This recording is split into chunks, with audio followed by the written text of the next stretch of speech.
وسيق الذين كفروا إلى جهنم زمرا حتى إذا جاءوها فتحت أبوابها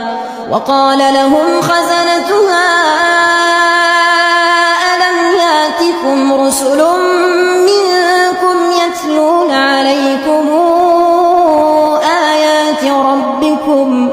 وينذرونكم لقاء يومكم هذا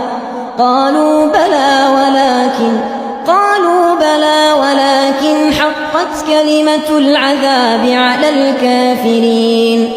قيل ادخلوا أبواب جهنم خالدين فيها فبئس مثوى المتكبرين.